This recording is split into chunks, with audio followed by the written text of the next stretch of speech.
Short term study ভিসাতে ইউকেতে আসার জন্য রিকোয়ারমেন্টগুলো কি কি? যে কোনো ব্যক্তি ইউকেতে কোনো একটা শর্ট কোর্স অর্থাৎ রিসার্চ বা শর্ট কোর্সের জন্য আসতে পারেন।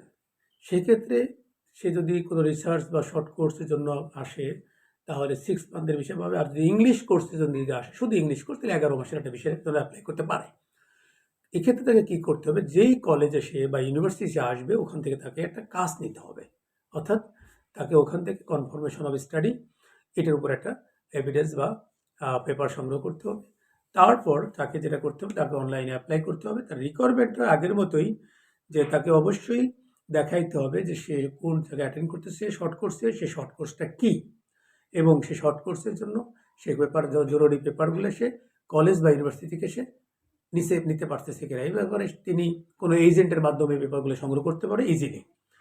তারপরে হচ্ছে যে তার এটাকে বলে অ্যাকসেপ্টেন্স অফ অ্যাক্রিডিটেড ইনস্টিটিউশন থেকে অবশ্যই তাকে নিতে হবে, এবং এই লেটারটা সেটা ইউকেতে যে কোনো কলেজ বা ইউনিভার্সিটি অবশ্যই তার অ্যাক্রিডিটেড অ্যাকসেপ্টেন্স তার সাথে আছে। এবং তাকে অবশ্যই দেখাইতে হবে সাফিসিয়েন্ট ফান্ড দেখাইতে হবে, যাতে সে কভার করতে পারে কস্ট, অ্যাকোমোডেশন, তারপর ওই যে 6 মাসের কোর্স ফি, ট্রাভেল ফি এবং ব্যাক করা যে টাকা, সব মিলে এর থেকে একটা বেশি টাকা তাকে দেখাইতে হবে। এবার তাকে যেটা করতে হবে, সে কোথায় থাকবে সেটা তাকে নিশ্চিত করতে হবে। এটা খুব ইজি ব্যাপার। সে আত্মীয়স্বজন থাকলে তার বাসা দেখাইতে পারে, অথবা কারো মাধ্যমে ইউকেতে সে একটা অ্যাকোমোডেশন দেখাইলেই হবে। এইভাবে তাকে সে দেখাবে। তবে মোস্ট ইম্পর্টেন্ট তাকে দেখাইতে হবে তার বাংলাদেশে বা যে দেশ থেকে আসছে সেখানে তার টাইস আছে কিনা, অর্থাৎ তার সেখানে তার সাথে একটা সংযোগ আছে কিনা, বন্ড আছে কিনা।